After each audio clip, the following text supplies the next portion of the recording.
Tomorrow is a mountain built with the rocks of today is a solid motivational quote. Like many, I could have never possibly guessed that it was from Assassin's Creed Shadows. Granted, that also led me down a small rabbit hole. There's some connection with even the tallest mountain started as a pebble, but that's not the point. The point is that for everything everyone said about the open world action RPG, it's looking plenty different in several areas, and painfully familiar in others, thanks to numerous updates. And it's curious because shortly after its first anniversary, Vantage Studios, which is now in charge of the franchise, announced that it's effectively in its final phase of support. I'm not quite sure how we went from Shadows is overperforming to on to the next one, but time marches on for the franchise. Until then, is Assassin's Creed Shadows worth playing in 2026, whether you're a returning player or brand new? The answer is yes, though it depends on what you're after, and it probably shouldn't be the story. For starters, it certainly starts well. The late Sengoku era in Japan, Oda Nobunaga reigning supreme, and the usual. Call it self-interest or curiosity, but taking on Diogo, who becomes Yasuke, seemingly aids his war efforts as he takes the fight to the Iga province. This is obviously where we meet and play as Naoe, but her story isn't about going one-on-one with Nobunaga. Instead, one thing leads to another, and it's revenge time, as is Assassin's Creed's tradition. Now, I'm skipping over quite a bit to avoid spoilers because the opening is one of the better parts of Shadows.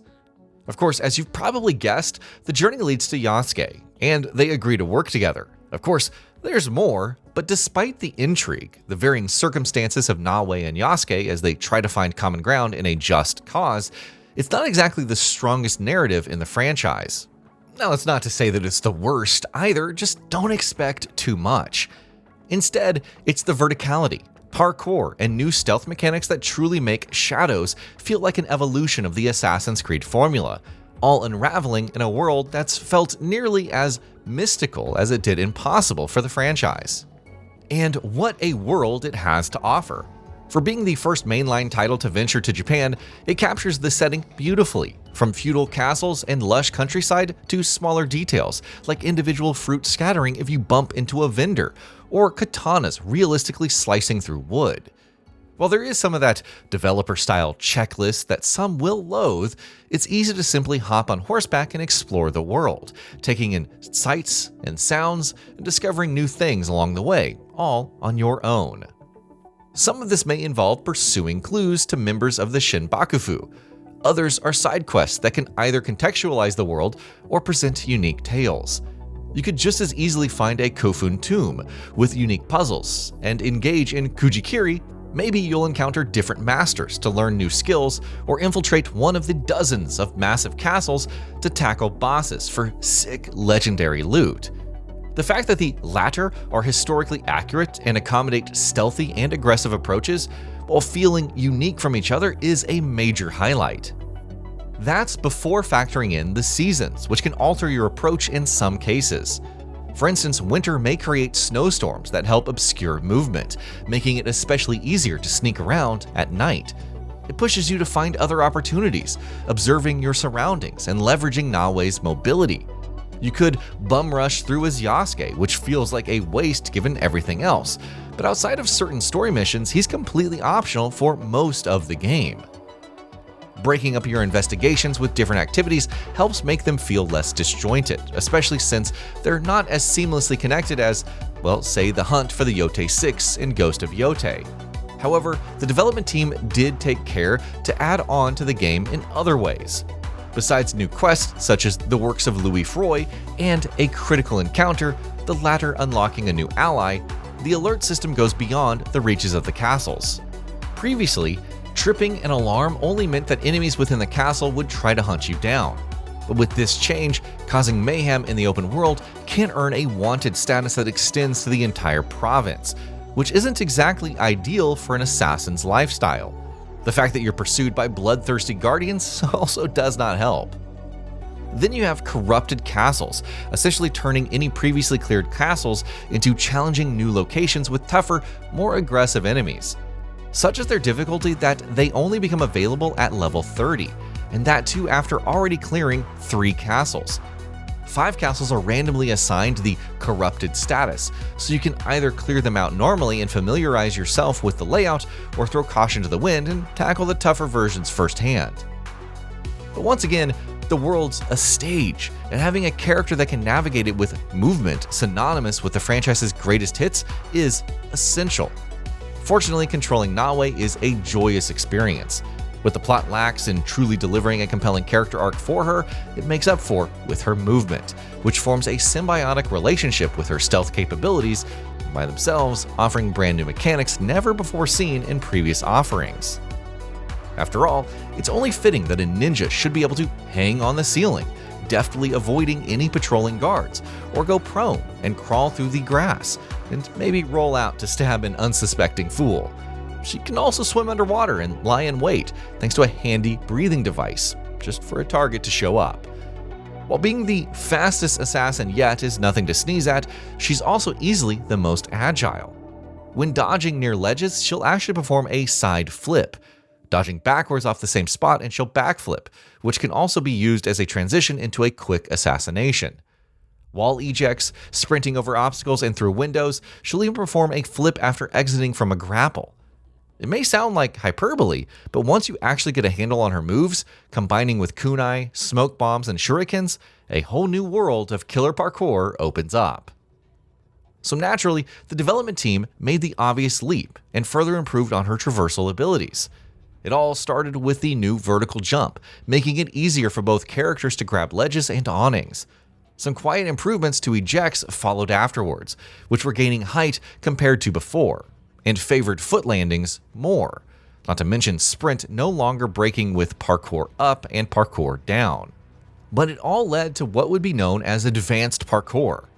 Obviously, manual jump was the most notable addition, both for the game-changing mobility and the Mario already did it 35 years ago jokes. However, the tried and true parkour up and parkour down functions combine with the ejects for greater control, allowing you to side eject up or down, grab vertical ledges from non-standing objects, a much-needed change that makes overall pathing smoother, and the ability to catch ledges. So you could dive off of a building, seemingly to your death, but save yourself in the nick of time by suddenly grabbing a ledge before hitting the ground. It's pretty great, feeding into both assassin and ninja fantasies like few other contemporary titles. The other half of the equation is combat, and if Nawe is an exercise in leveraging the realistically detailed weather and lighting to wreak havoc like a shadowy Onryo, then Yasuke is the destructive element. Tearing through enemy front lines, blocking and parrying attacks, delivering death from afar with a flint rifle, and smashing foes through doors with a kanabo or naginata, it's an exercise in tearing loose. Does it feel somewhat mindless compared to Nawe's gameplay? Well, yes, so it's a good thing that Shadows doesn't force you to play as Yasuke for the majority of the game. It also doesn't hurt that the combat itself is pretty solid. While Yasuke places a heavier emphasis on tanking hits, parrying, and countering with katana blows, Nawe is meant to be more elusive, putting up a fight against a handful of enemies, but never really meaning to face an entire battalion. Of course, both characters can charge up light and heavy attacks to deal posture damage, breaking through an enemy's block, or simply piling on the hurt. A lot of focus was placed at launch on Yasuke being more about combat and Nawe leaning more into stealth, which is still the case, but the development team went the extra mile to expand on their other options. For example, the former no longer yells out when assassinating an enemy and is now capable of quieter executions. Meanwhile, the latter gets a giga dropkick from hell that can send foes flying. Another major component of the combat is recruiting allies to join the League, which forms a separate base building mechanic. On top of separate quests and stories, they'll hop in during combat to help out, each possessing unique abilities and passives, depending on how much you've upgraded the dojo. For instance, Yaya can push back enemies with her attacks, but if you have level 1 of the dojo, she'll knock down a foe upon joining in. On the other hand, Oniyuri opts for a different kind of crowd control, using a sleep dart to put enemies to bed. Alternatively, her first passive can create a lethal poison cloud. Overall, a pretty nice twist that makes your League feel more involved in the action instead of acting as NPCs at your base.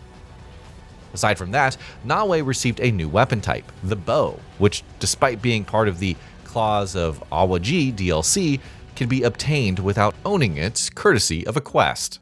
It's distinct in that, unlike other weapons, it has 3 stances: high, medium, and low, which influence the kind of posture attacks that you can use. Besides a separate skill tree, it's also just plain fun to use. Besides these improvements, post-launch updates added character bios to the codex, making it that much easier to follow along with all of the characters that you've met. Nightmare difficulty introduced the toughest challenges in the game, from enemies dealing much more damage to perfect parries now being required to deflect hits. Even stealth is much trickier, since Nawe's footsteps are audible even while she's crouched. New Game Plus also made its way, complete with new legendary weapons with unique perks. Aside from this, players could now level up to 80 and increase their knowledge rank to 0, further enabling a wider range of skills and builds. The hideout would receive more upgraded levels, including the ability to advance the time of day for those keen on skipping nighttime raids. The level cap would increase again to 100, and scouts, a vital clue-gathering system, could now reveal viewpoints and safe houses. You can even unfog the entire province if you find all of the viewpoints within it. Now, if that wasn't enough, the hardcore min-maxers can further enhance gear, with epic items upgrading into mythics and legendaries becoming artifacts. Now, the best of all, a detailed stats sheet. Finally, you can see exactly how much damage various tools and assassinations deal alongside legendary perks and more. All of the above is in addition to tons of other bug fixes and improvements, including PC players no longer having to deal with 30 FPS cutscenes and receiving an ultra-low spec mode. It's not all sunshine and rainbows though, especially when it comes to the collaborations. The Dead by Daylight collab was fine. A decent distraction, but Attack on Titan felt like little more than simplistic, cobbled-together gameplay that existed for no other reason than to shill paid cosmetics. At least the Balatro items were free and even offered some fun benefits. Combo enders having a 20% chance to inflict a random affliction, for example. But overall, it's honestly hard to believe that Assassin's Creed Shadows has only been out for a year and some change. While I wouldn't go as far as to consider it the best of the action RPG titles in the genre because each has something notable to offer, it's definitely a strong addition and well worth playing, especially if you enjoy the parkour and stealth elements. And while it could very well fade away into history when Assassin's Creed Black Flag, Resynced, or Codename Hexe roll around, but even when it seemed like it was ordained to perish, Nawe and Yasuke proved, just like their brethren throughout history, that an assassin takes orders from no one. And that'll be about it for this one. If you guys like what we're doing at GamingBolt, please consider subscribing to our channel, and I'll see you guys on the next video.